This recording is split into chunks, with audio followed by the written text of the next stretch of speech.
آج ویو 360 میں فیصل آباد میں ٹیکسٹائل کی صنعت مشکلات کا شکار، مزدور اور مالک کس حال میں ہیں؟ 40 منہ والا یونٹ نا، اس کا آپ سمجھے کہ 7 لاکھ اس کا بجلی کا بل آ رہا ہے۔ اور پاکستان کا ٹیکسٹائل سیکٹر آج تک اپنے پیروں پر کھڑا کیوں نہیں ہو سکا، جانیں گے آج کے شو میں۔ جب فل سوئنگ میں تھے تو یہ تقریباً ہم 14,000 لوگ جو ہے ہمارے پاس کام کر رہے تھے۔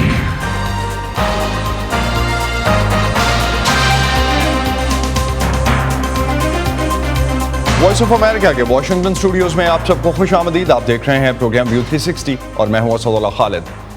دنیا بھر میں ٹیکسٹائل سیکٹر کا حجم مختلف اندازوں کے مطابق 1.5 ٹریلین ڈالر یا 15 کھرب سے زیادہ ہے، جس میں ایشیائی ممالک کا حصہ انٹرنیشنل لیبر آرگنائزیشن کے مطابق 50% سے بھی زیادہ ہے۔ پاکستان میں ٹیکسٹائل کا شعبہ ملک کے صنعتی شعبے میں تقریباً 40% روزگار کا ذمہ دار ہے، لیکن کئی دہائیوں سے اس سیکٹر کو درپیش مشکلات، کورونا کی عالمی وبا اور ملک کے موجودہ معاشی بحران کی وجہ سے نہ صرف ملک میں کپڑے کی پیداوار اور برآمدات متاثر ہوئے ہیں، بلکہ اس سے جڑے ہوئے لاکھوں پاکستانیوں کا روزگار بھی۔ آخر اس صنعت کو درپیش مسائل ہیں کیا؟ اتنا اہم شعبہ ہونے کے باوجود آج تک یہ صنعت اپنے پیروں پہ کھڑی کیوں نہیں ہو سکی؟ اس حوالے سے ہم آج کے پروگرام میں بات کریں گے۔ پاکستان میں کپڑے کی صنعت کا ملک کے مینوفیکچرنگ سیکٹر میں نمایاں حصہ ہے اور پاکستان کی سب سے زیادہ برآمدات اسی شعبے سے ہوتی ہیں۔ ٹیکسٹائل سیکٹر ملک کی مجموعی قومی پیداوار کا تقریباً 9% ہے، لیکن اگر ہم پاکستان کے مقابلے میں خطے کے باقی ممالک کی کارکردگی کا جائزہ لیں تو دنیا کی 15 کھرب ڈالر سے بھی زیادہ کی مارکیٹ میں پاکستان کا حصہ گزشتہ سال صرف 19 ارب ڈالر سے کچھ زیادہ رہا، جبکہ اسی خطے کے دوسرے ملک جیسے بنگلہ دیش اور بھارت اس شعبے میں اپنی پیداوار کی وجہ سے کہیں زیادہ فائدہ اٹھا رہے ہیں۔ بنگلہ دیش نے گزشتہ سال صرف ٹیکسٹائل کے شعبے میں 42 ارب 60 کروڑ ڈالرز کی برآمدات کی، جبکہ بھارتی ٹیکسٹائل کے شعبے کی برآمدات 44 ارب 40 کروڑ ڈالرز نہیں۔ بھارت اور بنگلہ دیش کی صرف ٹیکسٹائل کی برآمدات گزشتہ سال پاکستان کی کل برآمدات سے تقریباً 10 ارب ڈالر زیادہ تھیں۔ پاکستان کی کپڑے کی صنعت کو اب ملک میں جاری معاشی بحران اور اس سے پہلے کورونا کی عالمی وبا کا سامنا رہا۔ درآمدات پر کنٹرول کے سخت اقدامات سے ٹیکسٹائل سیکٹر کے لیے انتہائی ضروری خام مال کی درآمد بھی متاثر ہوئی ہے، جس کی وجہ سے کپڑے کی صنعت کا مرکز سمجھے جانے والے فیصل آباد شہر میں ٹیکسٹائل کا کاروبار تقریباً ٹھپ ہو کر رہ گیا ہے۔ ملک کی ٹیکسٹائل ایسوسی ایشن کی طرف سے دیے گئے اعداد و شمار کے مطابق عالمی وبا کے بعد سے ٹیکسٹائل انڈسٹری سے جڑی کم از کم 70 لاکھ نوکریاں ختم ہو گئی ہیں۔ وائس آف امریکہ کی سمن خان نے کچھ مل مزدوروں سے بات کی۔ جتنی سیلری منیمم ویجز اس ٹائم ہے، وہ ایک ورکر جو ہے نا، وہ اگر اس کے 4-5 بچے ہیں یا وہ رینٹ پہ رہ رہا ہے تو اس میں گزارا نہیں ہوتا۔ تو اوپر سے اگر کوئی اللہ نہ کرے ایسا مسئلہ بن جائے، کوئی فیکٹری بند ہو جائے، اس کا روزگار ختم ہو جائے، تو پھر تو بہت زیادہ مشکل ہے کہ فیکٹری بند ہونے سے ہزاروں گھروں کے گھر جو ہے نا وہ بند ہوتے ہیں، اور ایک فیکٹری چلنے سے ہزاروں گھر چلتے ہیں۔ تو مسئلہ بنتا ہے اگر ایک فیکٹری بند ہوگی تو اتنے سارے ورکرز کو، اسی لیے ہے کہ جب اتنے سارے لوگ کام کر رہے ہیں تو وہ بیچارے کسی آس پہ آتے ہیں نا، یہاں پہ تو کوئی آس لے کے آتے ہیں، جب اللہ نہ کرے کوئی مسئلہ بن جائے تو پھر اتنے سارے لوگوں کا روزگار جو ہے وہ بند ہو جاتا ہے۔ سمجھ نہیں آ رہی ہے کہ صبح کو فیکٹری کھلے گی یا نہیں کھلے گی، کام پر ہم آئیں گے کہ نہیں آئیں گے، ہمارے گھر کا خرچ کیسے چلتا ہے، کیسے نہیں چلے گا، یہ ساری ٹینشنیں لگی رہتی ہیں رات کو کہ صبح پتہ نہیں کیا ہونا ہے کیا نہیں ہونا ہے، کام پر جانا ہے کہ نہیں جانا۔ یہ ملک کے حالات پتہ نہیں کیسے سدھریں گے کیسے نہیں ہوں گے۔ ہمارے جیسے ورکر اگر گھر میں بیٹھ جائیں گے تو ہمارے گھر کیسے چلیں گے۔ ایک دن بھی میری یہاں پہ لاسز ہوتی ہے تو وہ صرف میری پرابلم نہیں بنتی، وہ میرے گھر والوں کی پرابلم ہے، میری فیملیز کی ہے، اور اس کے علاوہ میں اگر رینٹ پہ رہتا ہوں تو وہ رینٹ کے لیے دینا میرے لیے مشکل ہو جاتا ہے۔ بچے اسکول جاتے ہیں تو ان کی فیس کا مسئلہ بنتا ہے اور اس کی ٹیوشن کا مسئلہ بنتا ہے۔ ملک کے حالات جو چل رہے ہیں نا، اس وجہ سے یقین کریں کہ ایک وقت کا کھانا بھی ہے نا بہت مشکل ہو گیا ہے۔ جو ایک دن کی ہماری سیلری ہے نا، وہ تقریباً راؤنڈ اباؤٹ شام تک نا جو وہ بہت مشکل سے گزارا ہو رہا ہے۔ شام کو اگر بچے کبھی شام کو یہ کہتے ہیں نا کہ پاپا آئس کریم کھانی ہے، پاپا کچھ اور کھانا ہے، چلیں باہر آؤٹنگ پہ چلتے ہیں، تو ایک مزدور ورکر صرف یہ سوچ کے پریشان جو ہو جاتا ہے کہ میں اپنے بچوں کے لیے گھر کا کھانا خرچ پورا کروں یا میں ان کی ایکٹیویٹیز کو دیکھوں میں۔ لیکن یہ پہلی بار نہیں ہے کہ پاکستان کی ٹیکسٹائل انڈسٹری کو بڑے پیمانے پہ بندش کا سامنا ہے۔ اس سے پہلے کبھی بجلی اور کبھی گیس کی بندش کی وجہ سے بحران رہا تو کبھی معاشی بحران کی وجہ سے پاکستان کی ٹیکسٹائل کی صنعت جو ہے وہ سفر کرتی نظر آئی۔ 70 کی دہائی میں فیصل آباد سے کپڑے کی صنعت میں قدم رکھنے والی جناب لمیٹڈ کی کہانی سے جاننے کی کوشش کرتے ہیں کہ موجودہ بحران کیسے اس صنعت کو متاثر کر رہا ہے۔ ہم آئے ہیں فیصل آباد میں 1975 سے واقع چناب لمیٹڈ میں۔